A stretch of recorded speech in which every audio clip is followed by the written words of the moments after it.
Jadi kecanggihan teknologi adalah bagian dari sebuah strategi pemenangan perang. Ya mau tidak mau harus begitu. Dan gitu. Amerika kita ketahui punya teknologi yang canggih. Teknologi yang canggih. Makanya Mungkin ada yang bilang juga, Mas, kenapa Maduro gampang tangkap. Karena namanya Maduro. Coba kalau namanya Madura. Nah itu ada cuk begitu tadi. Kalau namanya Madura, begitu pasukan TNI datang, pasukan Amerika datang, dicelurit. Dicelurit. Sebelum kapal masuk, udah di ini dulu. Iya. Jadi ini menarik ya untuk negara-negara yang memiliki kandungan kekayaan alam yang banyak, hati-hati. Tapi memang Venezuela ini lengkap sih, Mas. Lengkap. Lengkap dalam arti gini. Dia punya sumber daya alam. Betul. Sumber daya alamnya termasuk yang terbesar minyak, gas, batu bara, nikel. Iya. Dia punya tuh. Iya. Minyaknya bahkan tadi nomor 1 di dunia. Iya. Yang kedua, dia dekat dengan Amerika. Terus dia menggunakan zona terbuka. Jadi siapa orang Amerika datang segala macam diperbolehkan. Jadi gampang banget tuh dia. Yang keempat, Venezuela itu bersahabat dengan Cina, bersahabat dengan Rusia. Ternyata investasi Cina di Venezuela juga sangat banyak. Barang-barang Cina di Venezuela juga sangat banyak. Dan ekspornya minyak Venezuela itu 80% ke Cina. Ya. Jadi memang Venezuela ini memenuhi syarat untuk dicaplok oleh Amerika. Iya. Karena semuanya dapat. Jadi sekali mendayung, semuanya 3 pulau terlampau. Jackpot Ini ya. jackpot ini. Trump dapat jackpot. Mafianya dapat,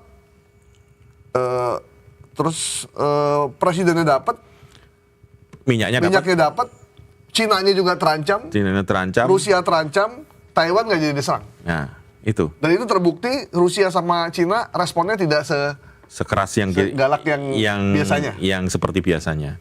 Gitu. Jadi ini Trump nih memang jago. Ya memang smart authoritarianism. Iya. Sampai dia punya istilah gini, teroris narkoba. Dari mana ada teroris narkoba? Narkoterorisme. Mungkin ada juga teroris sumber daya alam nih nanti. Iya kan? Oh, banyak nih kita. Jadi ini bagian dari warning dunia. Ini bisa-bisa Piala Dunia gimana nih masa depan ini? Masa depan Piala Dunia terancam ini. Ini kan bulan apa ini nanti Piala Dunia? Iya, pertengahan 2026. Pertengahan 2026 loh. Ini panjang nih. Kalau memang sampai Kolombia masuk. Meksiko masuk. Nah, ini gitu. Gimana? Agak mengerikan sih. Ya kejutan di awal tahun. Ya. Seperti kita duga tahun 2026 bukan tahun yang mudah. Akan banyak kesulitan di sana-sini, tapi dimulai dengan penangkapan Maduro. Dan yang menarik nanti mungkin kita bahas bagaimana dampaknya terhadap Indonesia. Ini mungkin berikutnya akan kita bahas. Toh itu kejadian jauh di sana, yang berarti ke sana itu penerbangan sekitar 24 jam kali ya ke sana. Tapi karena dunia ini saling terhubung satu sama lain, bisa jadi yang pertama adalah bagaimana harga minyak, ya kan? Harga minyak dunia pasti akan bergejolak. Kalau harga minyak dunia naik, otomatis BBM naik, subsidinya akan naik. Itu PR-nya. Dan saya juga khawatir nanti Cina kan akan cari sumber daya yang lain kan, di negara lain. Berarti dia akan beli dari Rusia atau beli dari Saudi, di Arab. Nah, berarti kan kita berebutan sama Cina. Nah, itu lagi. Dengan jumlah penduduk kita yang sangat banyak. Nomor 4 terbesar di dunia.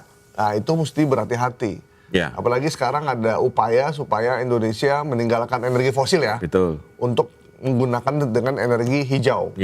Tapi banyak pengamat bilang kita mesti berhati-hati. Jangan sampai kita tinggalkan teknologi fosil, kita tinggalkan.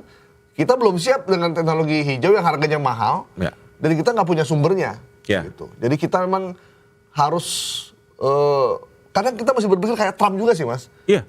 Indonesia first. Betul. Trump itu gitu-gitu ya. Entah banyak aksinya yang kita tidak setuju, tapi dia memang mementingkan kepentingan negaranya sendiri aja. Ya dia nggak peduli aturan internasional. Iya, dia nggak peduli. Yang penting tabrak aja semua. Yang penting gue duit banyak, rakyat gue sejahtera. Nah, kita juga harusnya begitu. Indonesia first gitu. Pemerintah mengutamakan kepentingan rakyatnya dulu nih yang mesti diutamakan. Maka buatlah peraturan-peraturan. Kalau kita nggak seperti Trump, tapi buatlah peraturan-peraturan yang beberapa teknologi baru yang masuk itu jangan dengan mudah untuk masuk ke sini, gitu. Jangan dengan mudah. Kita punya beras, kita punya gula, kita punya segala macam. Ya impor yang datang ya nggak usah terlampau banyak. Masa kita lagi panen gabah tiba-tiba beras impor datang. Nah, itu. Kita lagi panen tebu untuk gula tiba-tiba datang. Kita lagi panen segala macam semuanya datang. Ya nggak masuk akal kalau gitu. Betul. Itu yang dikhawatirkan. Sebenarnya udah betul pendekatan kita adalah kemandirian pangan dan kemandirian energi. Benar. Dan juga pasti kemandirian untuk pertahanan militer kita, alutsista.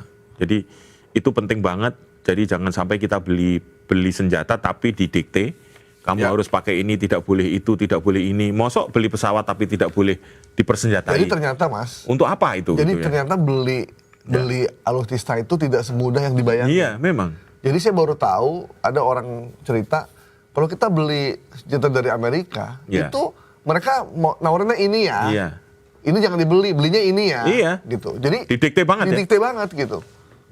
Jadi sama beli pesawat, beli segala macam. Makanya udah bener kalau ada beberapa negara yang memproduksi senjatanya sendiri. Termasuk Kolombia mulai. Masuk Kolombia dan Turki ya. Turki itu mengembangkan industri. Turki senjata sendiri. Sebenarnya kita juga ada di Pindad. Kita udah memproduksi peluru. Pelurunya doang. Tempat nembakin pelurunya kita belum terlalu canggih. Kalau mobil kita udah. Sama Panzer ya. Panzer, Maung segala macam. Cuman akhirnya membeli barang membeli alutsista itu juga dipantau juga Jadi Amerika tuh bisa tahu loh kekuatan negara ini seberapa sih senjatanya. Sangat tahu. Sangat tahu mereka. Mereka sangat mengamati bahkan anggaran-anggaran pertahanan kita yang mungkin salah satu yang terbesar ya dari 5 besar. Itu juga jadi pengamatan mereka. Ini Indonesia mau ngapain nih? Ini mau ngapain? Mau belanja apa ini? Mau beli apa? Rafale yang pesawat tempur yang katanya paling canggih, atau mau beli apa? Sukhoi, atau mau beli apa gitu. Jadi itu bagian yang tidak bisa ditutupi gitu.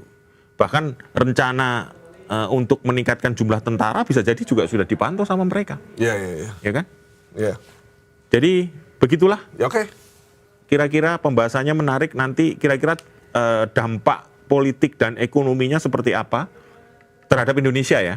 Terhadap Indonesia dari apa yang dilakukan aksi kalau disebut aksi barbarnya Trump di Amerika Latin. Apakah akan berdampak kepada Asia, terutama untuk Indonesia. Demikian. Ya, demikian teman-teman the comment kita sore ini. Kita berharap krisis di Venezuela tidak menyebar sampai ke Asia dan bahkan sampai ke Indonesia, negara kita. Dan semoga Trump nggak ada kepikiran untuk Indonesia. Kayaknya oke juga nih. Nggak ada kepikiran itu karena satu, jaraknya kita sangat jauh. Butuh biaya besar. Makanya ancaman yang sebenarnya itu memang dari negara tetangga memang. Yang paling dekat. Paling dekat. Nah, dari negara tetangga itu yang paling berpotensi untuk kita waspadai itu adalah Australia. Nah, karena paling dekat. Dan itu sekutu Amerika. Dan dia sekutunya Amerika, dan dia dekatnya di tengah laut, dia bisa naruh kapal-kapalnya di sekitar situ. Dia dengan menggunakan pesawat-pesawat itu juga bisa langsung datang ke Indonesia. Makanya mereka juga harus tahu bahwa kita punya senjata yang lengkap juga, jadi nggak dianggap dan dipandang sebelah mata. Itu yang paling penting. Kalau kata pengamat internasional, kita bisa memilih teman, tapi kita tidak bisa memilih tetangga. Gitu. Tetangga itu memang udah ada. Sudah ada di situ. Akhirnya kita given ya. Iya, berhubungan baik aja. Untungnya Australia bukan negara superpower kayak Amerika. Kalau superpower, ngelihat Indonesia batu baranya sebanyak itu bisa diambil alih juga gitu. Bahaya. Oke, baik. Demikian teman-teman, sampai ketemu di The Comment besok. Bye-bye. Bye.